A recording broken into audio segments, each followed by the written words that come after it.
Today on Commander Replay, we play Patreon supporter Ben's Karador Ghost Chieftain list. He said it needs improvement, so let's see if we can figure out what tools it needs to be successful. Next on Commander Replay.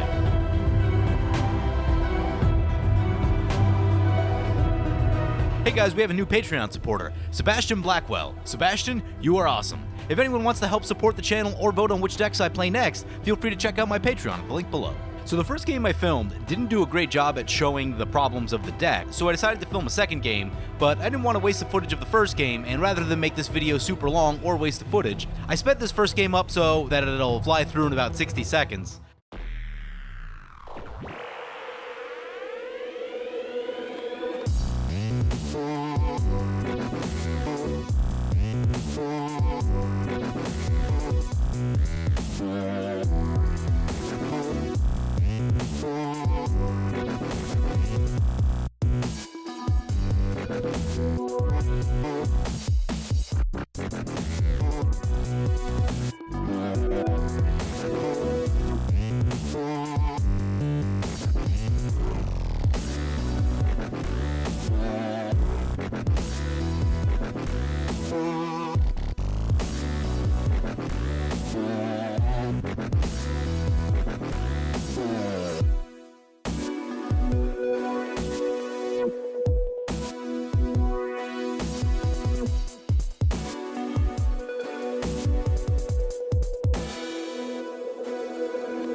Yasova concedes because Tajik's waiting for the game to time out.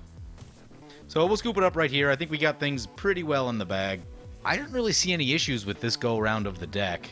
So in Game 2, the first 6 turns of this game took about 20-25 minutes, which is pretty normal. The last 3 turns of this game took like an hour, so if I sound like I'm starting to get annoyed at points, that's why. But you won't notice the passage of time because of the editing. Welcome back, everyone. Playing some more of Ben's Karador Ghost Chieftain deck.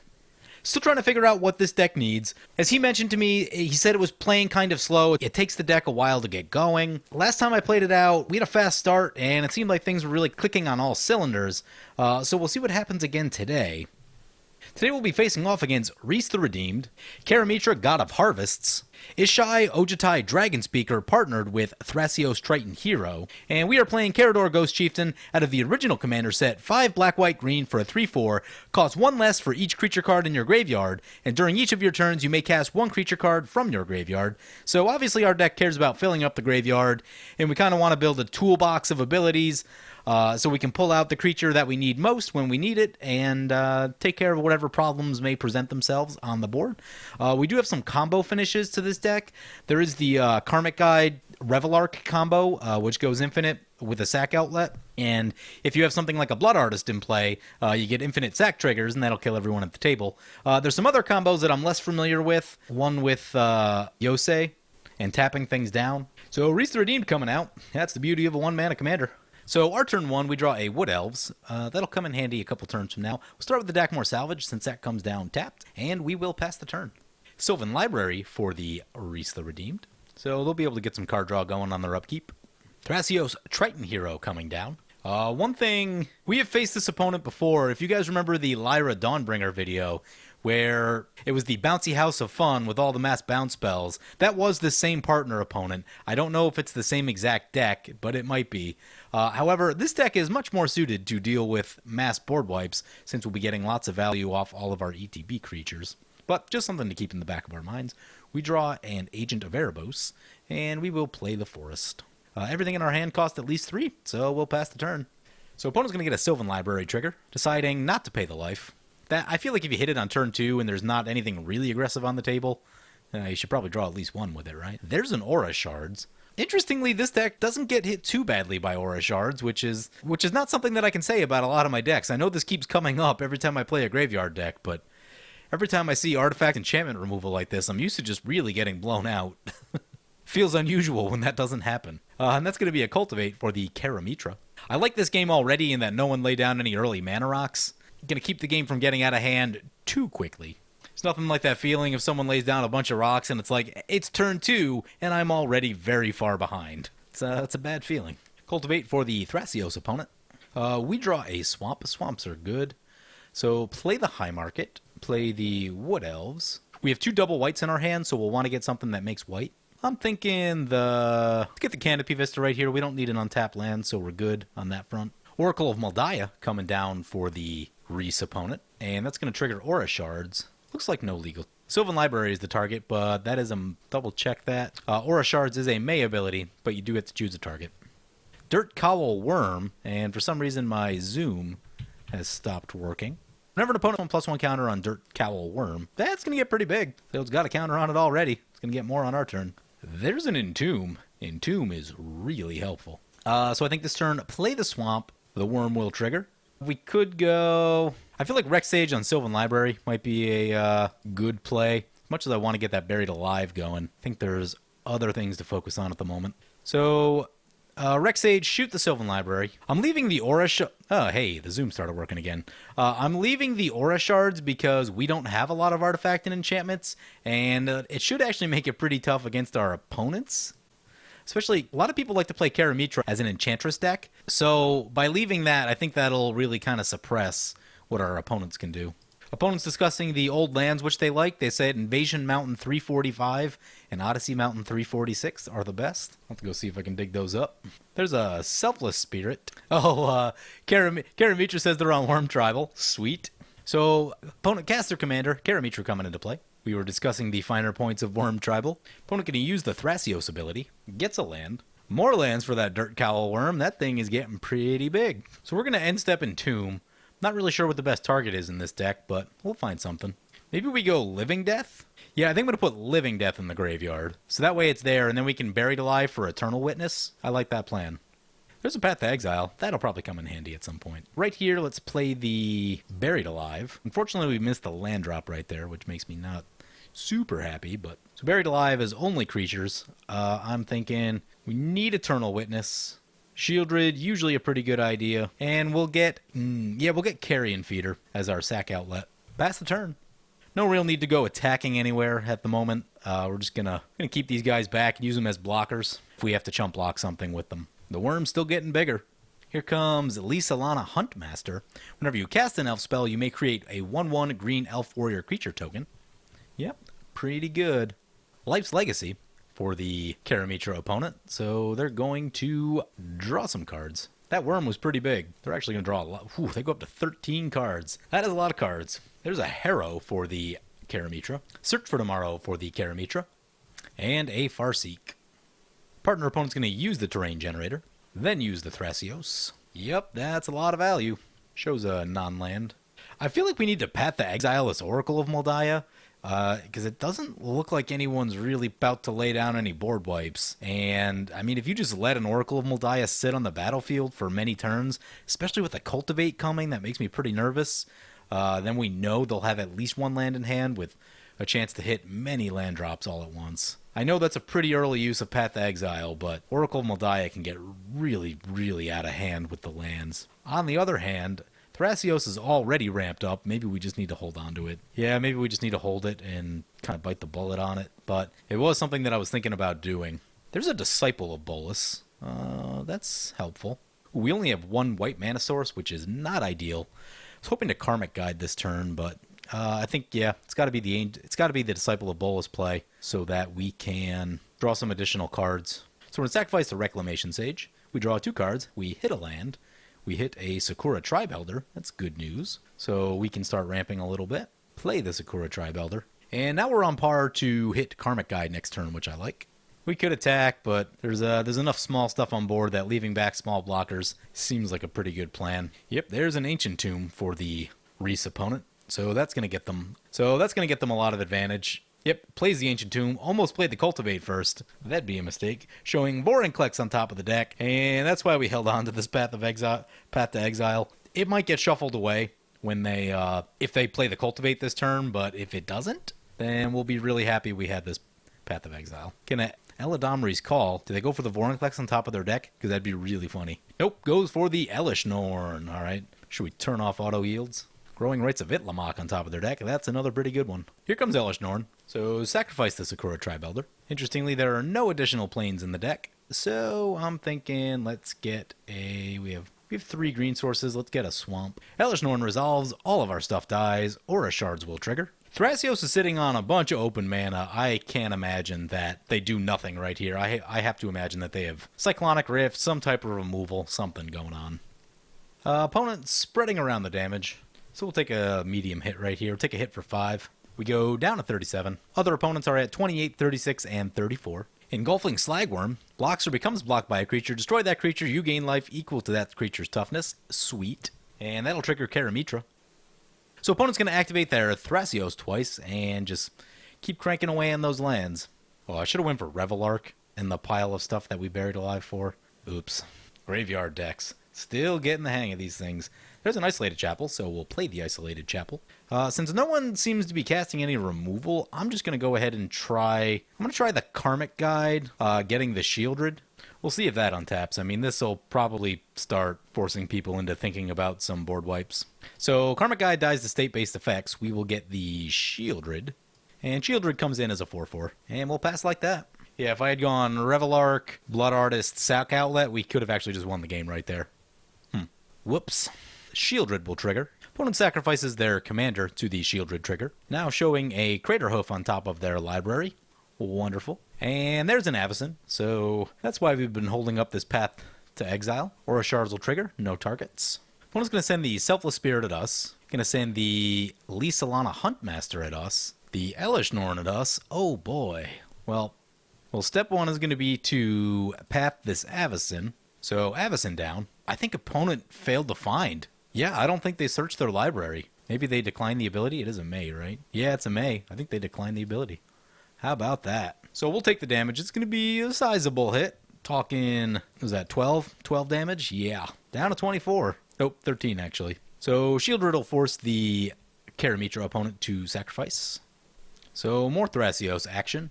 Opponent just going to try and generate all the value. So Thrasios will have to sack. Gets rid of the Thrasios. Thank you, finally. Man. They send it to the graveyard, though. Oh, yeah, because they know that we're going to play the Living Death. Yeah, that's smart. Though we cannot play it, and, I mean, we pretty much need to play it because it's a board wipe, and it'll take care of what our opponent has going on, but gonna Swords to Plowshares on our Shieldred. We are going to sacrifice the Shieldred. That does slow us down a lot, though.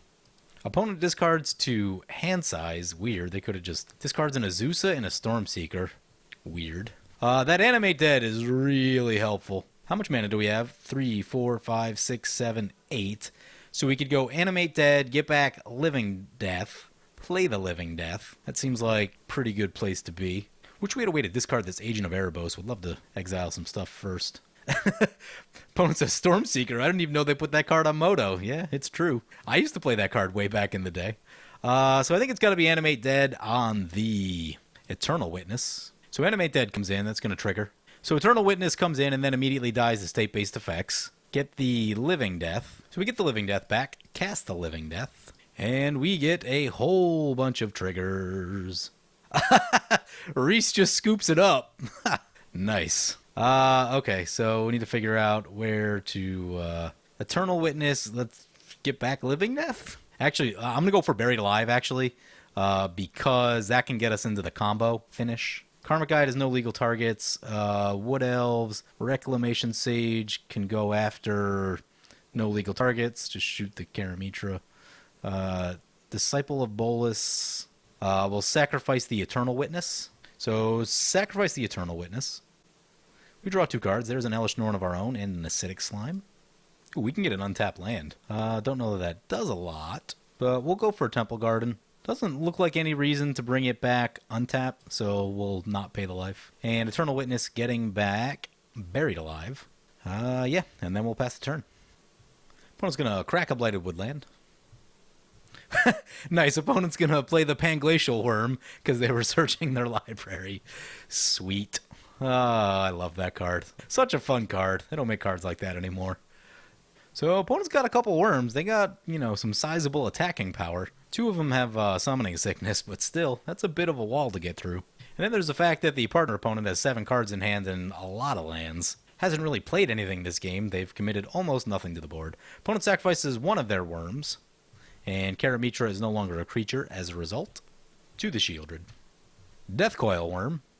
Nice. Signs its damage as though it weren't blocked. Sudden disappearance. Exile all non-land permanents target player controls. Return the exiled cards to the battlefield at the beginning of their owner's next end step. Oh, we are gonna be wide open. Well, I guess, well, that's gonna be rough. Yeah, this is gonna hurt quite a bit. Kokusho would not be the worst thing I've ever seen. If we could get that into play and sacrificed. We go down to 5. Practically in danger of dying to this Thrasios and Azusa. So all of our creatures coming back. Anything worth Rexaging? Nope. Get another Wood Elves trigger. We get another Disciple of Bolas trigger. Karmic Guide on the Eternal Witness. And a Wood Elves trigger. Stroke of Genius for X many on the partnered opponent. We get another land. Let's get the Overgrown Tomb tapped. Karmic Guide will trigger, bringing back the Eternal Witness. I'm actually going to get the Animate Dead right here, just so we can start the Endless Loop if we need to. Assuming we don't lose right here to the many cards that Thrasios just drew, then we should be able to win on our turn. Sacrifice the Karmic Guide. It gets us a little bit of life gain and a Pernicious Deed, along with a Skull Clamp. And Rex Sage will resolve. Not destroying the Karametra. So many lands coming down for the Thrasios. Here's an Exploration, so more lands. So that card draw that they did might actually be good for us because, so when you have 12 cards in hand, the feeling becomes try to cast everything in your hand so you don't have to discard the hand size. In doing that, they may tap out all their blue mana so that there's no counter spells, though they could have a free one. Opponent says, Stroke of Genius in opponent, then Stormseeker them. I see your combo deck. He said it's an option. There's Oracle of Moldiah. Still got some blue mana open. Need to get rid of that. Ooh, showing Strip Mine on top. Not the best. Though, our only really interesting land is High Market. This Gavany Township's probably a bit scarier. Though they may have actually used up all their land plays. We'll see. They've played quite a few. Most of the blue mana's tapped. Got three blue left. Nope, more lands. There's the Strip Mine. Got a Pull from Eternity. Can't even imagine what that's for.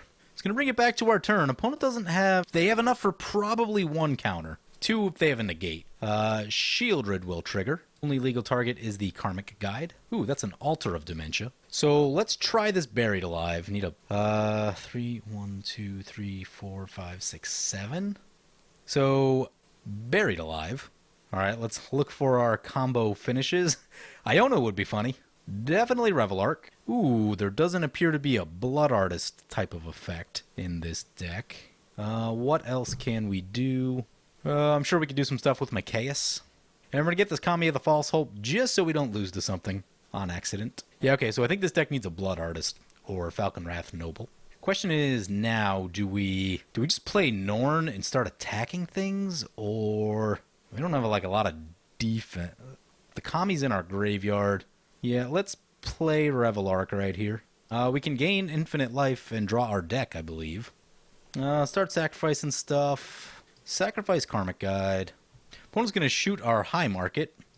We'll get some value out of it before it goes away. Sacrifice the Revelark. Getting back Karmic Guide, Kami of the False Hope. I'm going to sacrifice the Disciple. We'll wait on that. I don't actually know how to get the Machias out of our graveyard yet. If we go for Machias right there, I think that breaks the loop. So opponent was slow rolling in Evacuation. All right. What does that mean? I guess that means sacrifice the Sakura Tribe Elder. Don't really need that in hand. Get a Swamp. Anything else need to be sacrificed? I think everything else is actually good in our... So Revelark is on the way back to play. When that leaves play, that'll give us a creature with 2 or greater back. So let's go for sacrifice Karmic Guide, sacrifice Eternal Witness. We'll let the rest bounce. Revelark comes back. We gain some life. Our land goes down. That trigger fizzles. Replay the Carrion Feeder. Oh, I know. We play this Altar of Dementia. And then... So, sacrifice Revelark. Get back Karmic Guide and Eternal Witness. Ah! Found the combo. Oh, yeah. So, Karmic Guide gets to bring back Revelark. So, one opponent scoops. Yeah, we've been talking about it. It's not worth the time of me trying to figure out how to actually execute this combo. Then we'll get Animate Dead back. So opponent says they have an Eldrazi. I'll take their word for it. I believe that they would, based on the way that their deck plays. Also, I faced them a bunch in the past. In general, they just run really powerful things, so would not surprise me in the least. what to get rid of. Let's discard Shieldred, discard. We have 11 cards. Don't feel like we need Skull Clamp right now. Disciple of Bolas, don't really feel like we need. Plus, we can just get all the stuff out of our graveyard if we Living Death for something. Actually, what do we need to... We can still get stuff back at instant speed. Rex Sage could be very useful. Actually, Acidic Slime. So, let's get Acidic Slime and Wood Elves. Oh, opponent's got an Emeria online. Creatures? It's got a Solemn Simulacrum. It's like just a Solemn Simulacrum. Oh, got a Tatiova also. Opponent gonna crack a Croson Verge. Get some Tatiova triggers. Ooh, gonna Splendid Reclamation. So we definitely can't let them untap. It's gonna be so much mana. Tatiova is gonna trigger about 1,000,000 times. It's like 6 triggers. Gonna play Azusa. Keeps playing many more lands. Okay, so the ways that we can win, we can bounce the Acidic Slime. Ooh, hey, our Altar of Dementia is about to go away. Okay. Ooh, Early Harvest. Nope. All right, let's start our combo. Sacrifice Eternal Witness. Sacrifice Karmic Guide. Sacrifice Revelark. Get, where is it? Karmic Guide, Acidic Slime. Karmic Guide on Revelark. Revelark comes back. Acidic Slime will trigger. Do it all again. Sacrifice the Karmic Guide.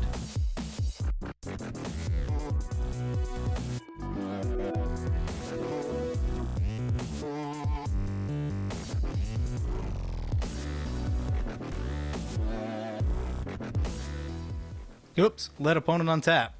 That wasn't what we were supposed to do. Oh, opponent's gonna Bribery. Norn's in hand, that's good. There's a Crucible of Worlds. Not too scary after they've already used Splendid Reclamation. There's a Rhystic Study. And, opponent discards a Kozilek. That's going to recycle their graveyard. So they weren't lying about the Eldrazi. Does mean that it's going to take us significantly more clicking to actually end this game. So opponent goes back to 63 cards in library. Karmic Guide will die to the Echo.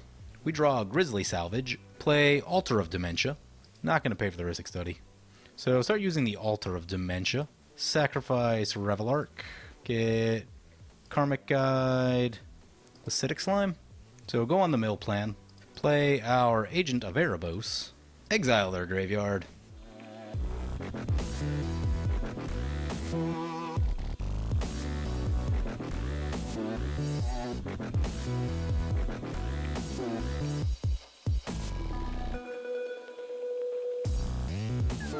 So opponent has 0 cards in hand, we will pass. Our timer is very low, and we finally win. Whew, that took a while. I actually used up 38 minutes of my timer.